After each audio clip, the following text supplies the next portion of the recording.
This has been a long time coming. I can't tell you what this means to me. And yes, I get a little choked up because I get to sit here with my daughter that I admire. Can make me cry too.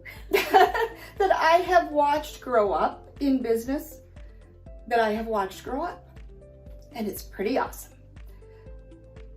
I am blessed over the top with the fact that I have a daughter, 2 daughters, and a son that are all in business for themselves, that I can talk to every day about business.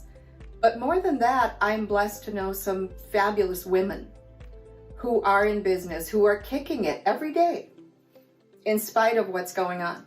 And that's just cool. And that's what these conversations are going to be about, is women who are out there kicking it every day, regardless of what happens. They're getting after it. They're giving it their best. So I am excited to introduce to you today my eldest daughter, Mandy Faldet. Yes, thanks, Mom. I'm excited to be here. This has been a long time coming. We collaborate on the daily about business ideas. I mean, since I was a teenager, I've been coming to you for business advice, and we call them our coaching calls. I'm calling you for a coaching call, and we've done it to each other. Sometimes you hit that roadblock and you need somebody to talk to, and we're both blessed because we have each other. Both of us have had coaches in the past too. Yes. There's just something about having that person in your corner to talk to and call when you are maybe in a rut or writer's block, or you just feel like you don't want to do the thing today. Yeah. You don't want to do the thing. I've done the call with, I don't want to do the thing today. Okay, Mandy, get me over the hump. And you've done likewise. And you're absolutely right that sometimes that's just the nudge we need. And whether we get that through a coach or whether we're lucky enough to have a friend, a daughter that we can surround ourselves with, that's an important part of business. Yeah, absolutely. Is getting past that idea that you have to be strong, over the top, strong as a mother, and just do it all on your own. You don't have to do it as a mother. You don't have to do it as a businesswoman. You can rely on other people. And the most important part is reaching out for help. So in the beginning, let's go back to your beginning. You've been in business. Tell us a little bit about what you do and where you got started. I am a realtor, and I've been in business for 18 years. I started when I was 21 years old. I had to overcome a lot of obstacles. You may be watching this video going, how can you been in business for 18 years? You look like you're 24. That is very typical of what I hear all the time. But when I was 21, I looked like I was 14. It was a struggle. One of the obstacles I had to overcome was that people work with people that they can trust. Well, most people, when they think of someone they can trust, it's like a man in a business suit with gray hair. Like, he has the experience. I can trust him because he knows what he's doing. So I had to figure out a different plan, a route that I could go down to overcome all of that. And frankly, it started with education, and it never stopped.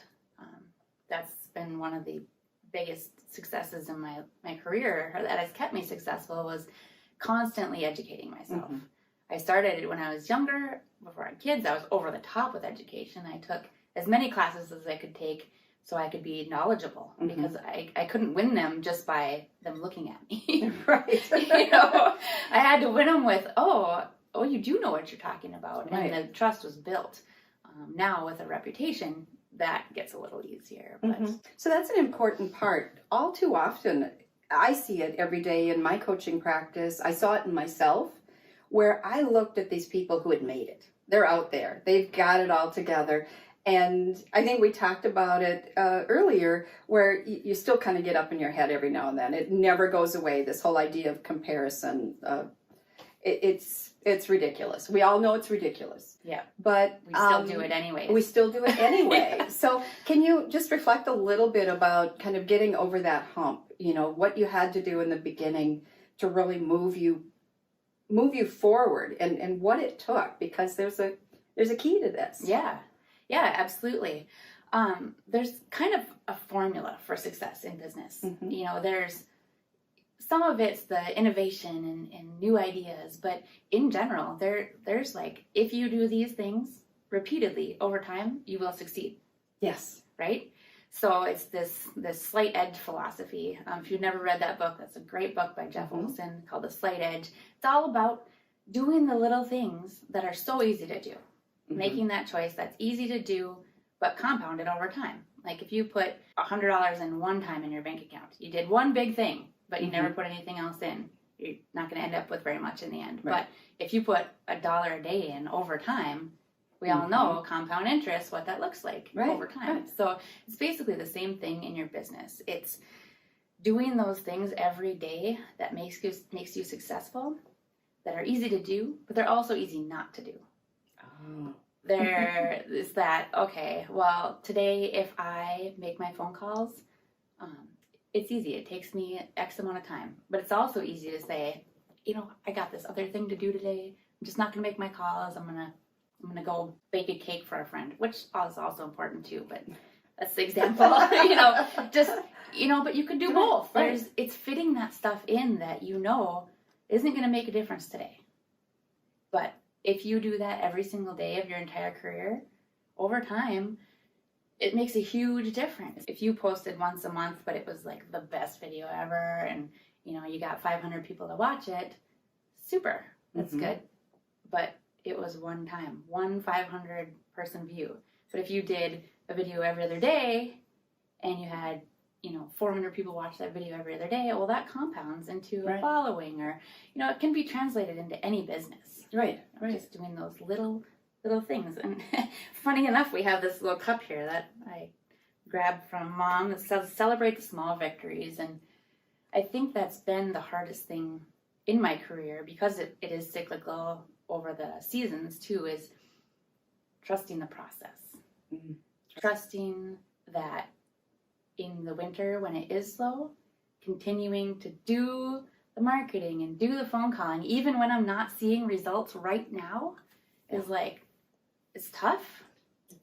So how do you do it? How do you just get in that mindset? Because this is a mindset piece. Yeah. Trusting the process. We go through a lot of work, and I talk about this in the damn plan. We go through a lot of work to write out this plan. Yeah. We know what we're supposed to be doing, right? Right. And then it comes to those slow periods, or it comes just, something hits, and it's outside of our control, whatever it is, and we know we need to keep going.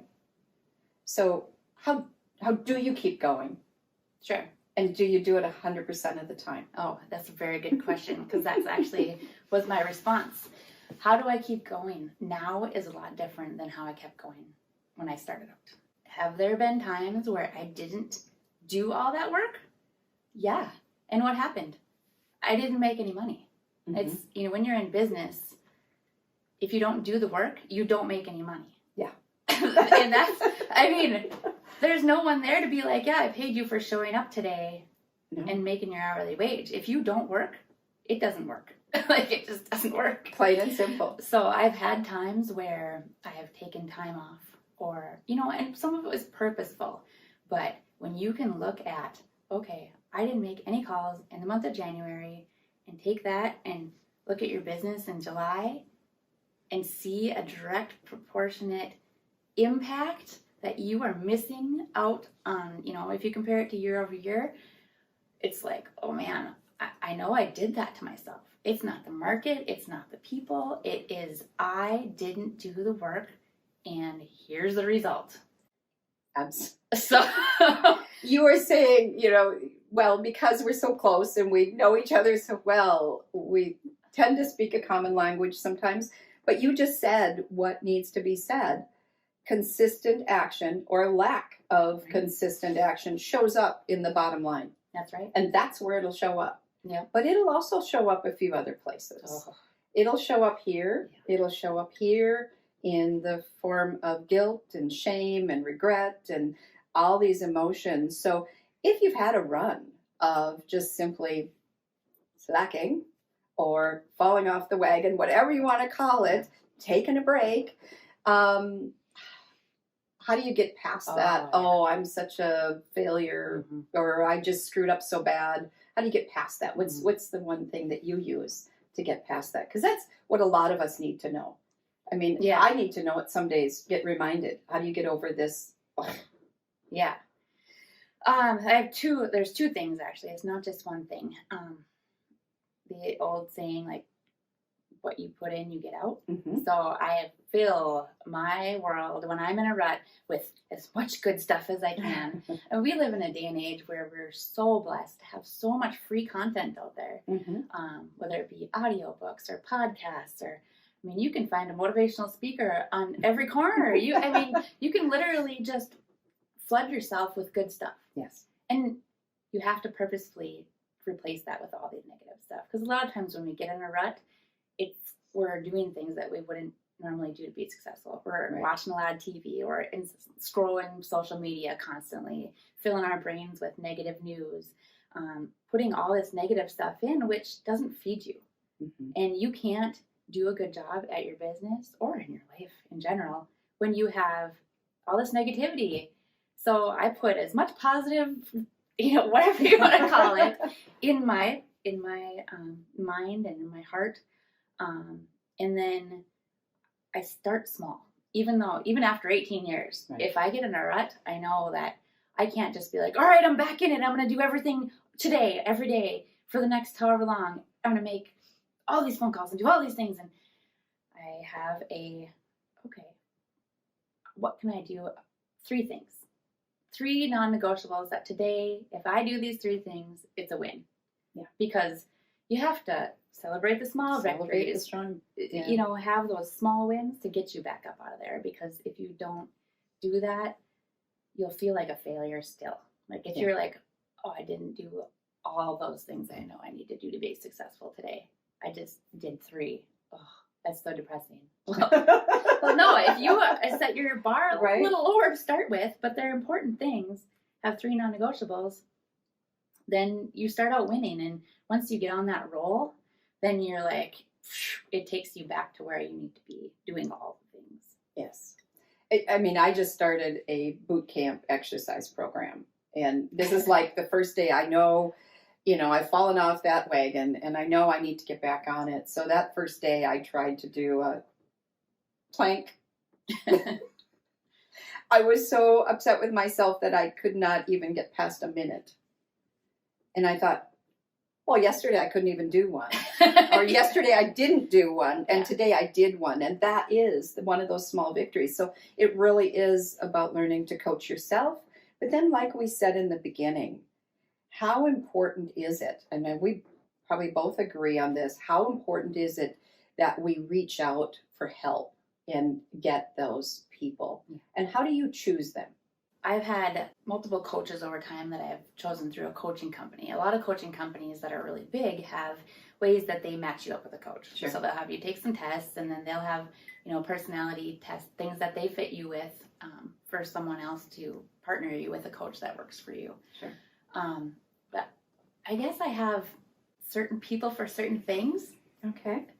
So if I needed coaching, in mindset, I know that, the gurus that I'll go to on YouTube or something and watch those people, because I know that there's just so many different varieties of styles of coaching that you don't know what you need until you're like, oh, yeah, there it is.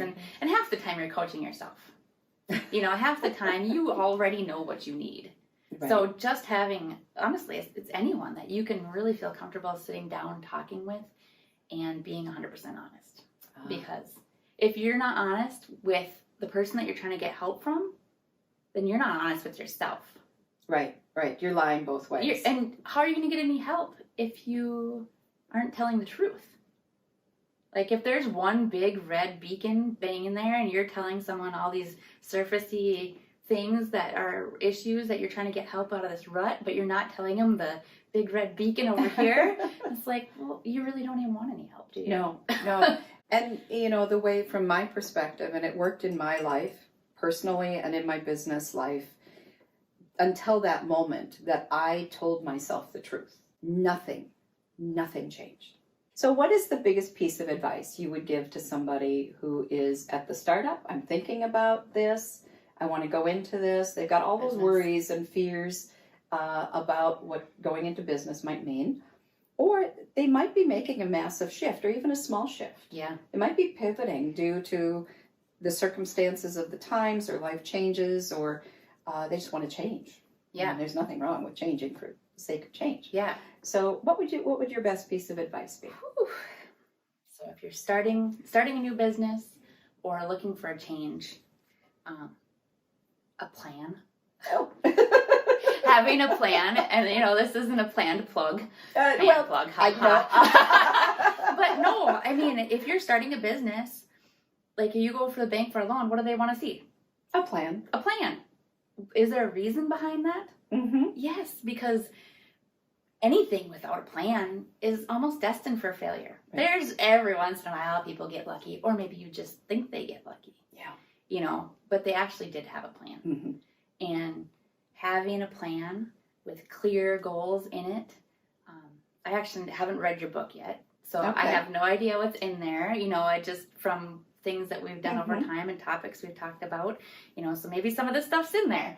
But having a plan with clear goals in there, how you're going to do it, actions you're going to take, and reviewing that, coming Mm-hmm. back to it, and making sure that you're on track. And if you aren't making those adjustments, so last year I wrote a plan like a lot of us did. And when I looked at that plan, I look at mine quarterly. Mm-hmm. At the end of March, I was like, okay, like that was fun. That's fun. And I was like, oh, I just want to take it and throw it in the garbage. Yeah. It felt so unattainable. Mm-hmm. Like, how am I going to do this? We just now have a global pandemic. But instead, I took the plan and I decided to pivot. I decided, instead of lay down and say, well, the world's just going to be on hold for a while. I can't show houses. I can't meet with clients. I can't network, which is like my business. Right. That's how I make contacts. That's how you make money. And how I make money is networking and meeting with people and showing houses. I can't do any of that. What am I going to do? And I decided to double down on education. I decided to double down on educating people. Mm-hmm. And I decided to do some other things that needed to be done in my life to prepare me for when I knew it was going to get busy again. Right. And so work on my business. I mean, in some ways, I saw it as a blessing. Mm-hmm. It sucked. It wasn't fun. We had No. kids who were in school. We had a lot of lost income, and being both, some dually self-employed family. Mm-hmm. But we made it through because we pivoted. We made changes to our plan, and we weren't attached to it. I think that number one piece of advice I have to success in business is have a plan, but be fluid. Be always going back and assessing what your plan is and making sure that that's still working for you. Right. Yeah, and I think you hit it's not a one and done. Doing a damn plan, as I like to call it, is not a one and done. And it makes my heart sing that you go back and look at yours quarterly, because that is a standard for successful people, is to look at your business plan on a regular basis. And if things are moving fast, it might be weekly, it could be daily, it could be monthly. But to do it once and then try to run your business for 10 years, and you wonder why things aren't going as well as they do, or you wonder why you're not doing better than you are. Right. If I tried to run my business like 10 years ago. Yes. I mean, if you wrote that plan 10 years ago and tried to do that same stuff today, right, you would be completely obsolete. You would be. So that education part you talked about earlier, educating yourself as a constant is important. And, really, I think we need to hit, as we close this up today, we need to really hit on a key point of consistent action and trusting this process. So the idea of doing the plan, and even when things get tough, when life throws you a curveball, to keep doing your best regardless. Yeah. Regardless. And that's all we're asked to do. And I think people think, they look out there and they're looking at maybe people that they think have it more all together than they do. Yeah. And you would be surprised how many ducks there are out there paddling, looking pretty smooth on top and paddling away on the bottom. There's a lot of them out there, and it really comes down to your willingness to do what it takes to make it work. Absolutely. And your willingness to modify if what you're doing isn't working, and keep getting back in the game, doing your best every day. And if you have a bad head cold, your best on that day might not be as good as the day you feel like on top of the world. So that is how you do your best every day. You do it according to what's going on.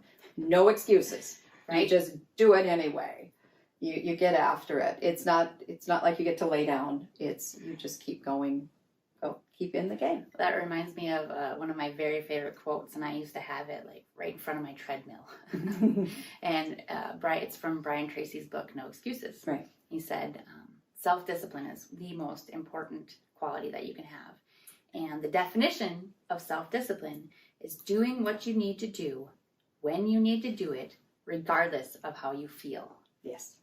And that probably brought me through more tough times and helped me make those slight edge decisions. Like, okay, I know I need to do this. I really don't want to do it. Right.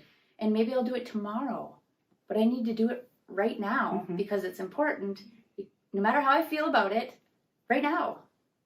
Yes. Yes. No doubt. I mean, yes, and yes. So I know that we could talk for hours. Oh, yeah. And like I said in the beginning, this is the joy of my life to have not only very entrepreneurial children and a family that supports entrepreneurship. So we